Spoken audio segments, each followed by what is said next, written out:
Good morning friends, आप सबों का हमारे चैनल एके ट्यूटोरियल्स में स्वागत है। आज जो टॉपिक हम लोग स्टडी करने जा रहे हैं वो है Swachh Bharat VAC 1 value added course 1 के तहत सेमेस्टर 1 के छात्रों के लिए, सभी यूनिवर्सिटीज़ के लिए उपयोगी।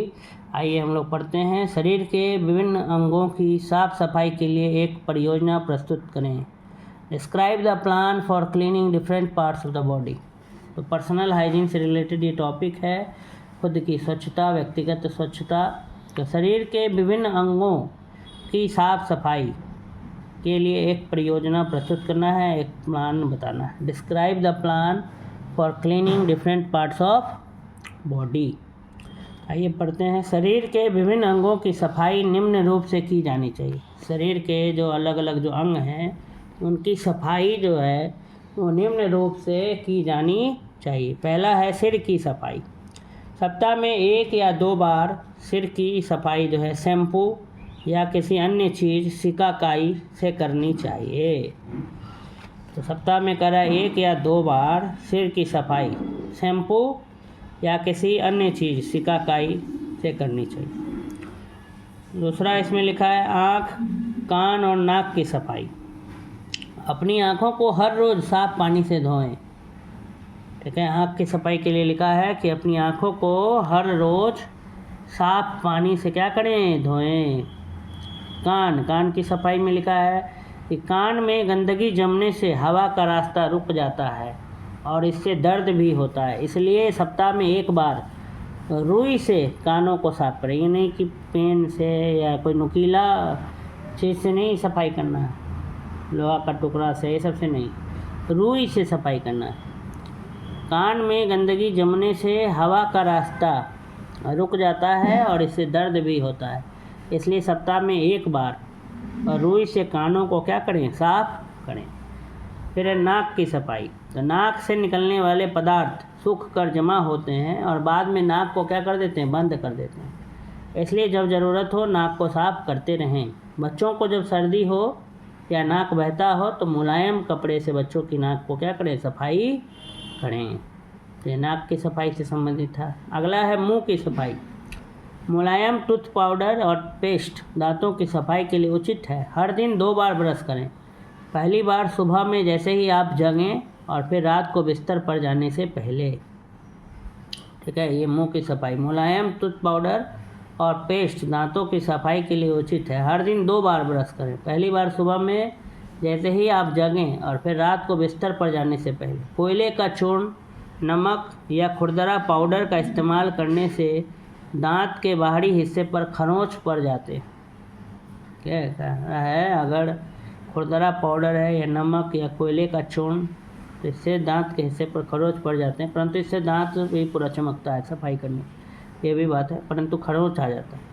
भोजन करने के बाद साफ पानी से कुल्ला करें। इससे दांतों में फंसे भोजन के कण, जिनसे दुर्गंध, मसूड़ों में सड़न पैदा होती है, बाहर निकल जाते हैं। भोजन करने के बाद कुल्ला ज़रूर करना चाहिए, नहीं तो दांतों में जो है भोजन के कण फंस जाते हैं और वही दुर्गंध का कारण बनते हैं, मुंह से फिर बदबू आने लगता है। फिर हमारा जो गम्स है, मसूड़ा है, उसमें भी सड़न पैदा होती है या मसूड़ा बाहर निकल जाता है। पौष्टिक भोजन लें। ठीक है, भोजन जो होना चाहिए वो पौष्टिक होना चाहिए। मिठाई, चॉकलेट, आइसक्रीम और केक ये सब जो है कम खाएं। जब आप दांतों में सड़न देखें, दांत सड़ने लगे, तत्काल किसी डेंटिस्ट को दिखाएं, विशेषज्ञ से संपर्क करें। नियमित और सही तरीके से, रेगुलर वे में और सही तरीके से ब्रश करने से दांतों पर जमने वाली परत से छुटकारा मिलता है। अपने दांतों की सफाई के बारे में नियमित रूप से विशेषज्ञ से संपर्क करें। अगर हम नियमित, रेगुलर और सही तरीके से ब्रश करेंगे तो दांतों पर जो जमने वाली परत है उससे हमें क्या मिलेगा, छुटकारा मिलेगा। और अपने दांतों की सफाई के बारे में नियमित रूप से हमें रेगुलर वे में किससे बात करना चाहिए, विशेषज्ञ से बात करना चाहिए। त्वचा की सफाई, उसके बाद है स्किन की सफाई। त्वचा शरीर को ढकती है, इसके अंगों की रक्षा करती है और शरीर का तापमान बनाए रखने में मदद करती है। त्वचा, स्किन जो है वो शरीर को क्या करती है, ढकती है, इसके अंगों की रक्षा करती है और शरीर का तापमान बनाए रखने में मदद करती है। त्वचा शरीर की गंदगी को पसीने के रूप में बाहर निकलने में मदद करती है। फिर दोषपूर्ण त्वचा में पसीने की ग्रंथियां बंद हो जाती है और इसके कारण घाव, फुंसी आदि निकलते हैं। हर दिन साबुन और साफ पानी से नहाएं ताकि त्वचा जो है वो क्या रहे, साफ रहे। त्वचा की सफाई, स्किन की सफाई। त्वचा शरीर को ढकती है, इसके अंगों की रक्षा करती है और शरीर का तापमान क्या करती है, बनाए रखने में मदद करती है। त्वचा शरीर की गंदगी को पसीने के रूप से बाहर निकालने में क्या करती है, मदद करती है। दोषपूर्ण त्वचा में पसीने की जो ग्रंथियां हैं वो बंद हो जाती है, ग्लैंड्स जहाँ से पसीना निकलता है, और इसके कारण घाव, फुंसी आदि निकलते हैं। तो त्वचा से पसीना निकलते रहना चाहिए। पसीना नहीं निकल रहा है इसका मतलब समझिए कि आपका जो पसीना का जो ग्लैंड्स, जहाँ से स्वेट ग्लैंड्स बोलते हैं, SWEAT इंग्लिश में स्वेट पसीना को बोला जाता है, SWEAT। तो स्वेट ग्लैंड्स अगर बंद हो गया, छिद्र जहाँ से पसीना निकलता है, तो फिर पसीना शरीर के अंदर ही रह जाता है, शरीर की गंदगी बाहर नहीं निकलती है, इसके कारण घाव, फुंसी ये सब होते रहता है। हर दिन साबुन और साफ पानी से नहाएं ताकि त्वचा जो है वो साफ रहे। तो इस तरीके से हम त्वचा की, स्किन की क्या कर सकते हैं, सफाई कर सकते हैं। उसके बाद है हाथ की सफाई। हम लोग विभिन्न कार्यों को करने, जैसे भोजन करने, शौच के बाद हाथ की सफाई, नाक की सफाई, गाय का गोबर हटाने आदि में हाथ का क्या करते हैं, प्रयोग करते हैं। ठीक है, हम लोग अलग अलग कार्य को करने, खाना खाने के लिए, टॉयलेट के बाद हाथ की सफाई, नाक की सफाई, गाय का गोबर हटाना, इस सब में बहुत सारे कामों में हाथ का प्रयोग करते हैं। इस दौरान बीमारी पैदा करने वाले कीड़े नाखून के नीचे और त्वचा के ऊपर जम जाते हैं। तो कोई भी काम करने के बाद हाथों को कलाई के ऊपर, उंगलियों के बीच में और नाखून के भीतर तक साबुन से अच्छी तरह साफ कर लें।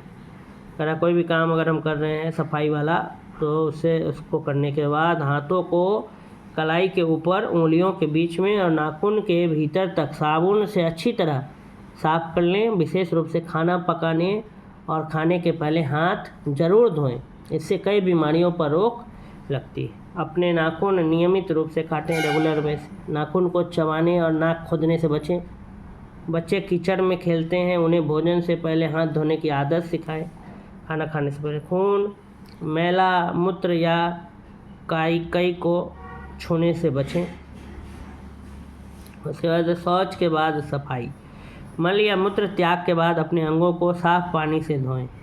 अपने हाथों को पानी से धोना न भूलें। मल या मूत्र त्यागने के बाद अपने अंगों को साफ पानी से धोएं, अपने हाथों को पानी से धोना न भूलें।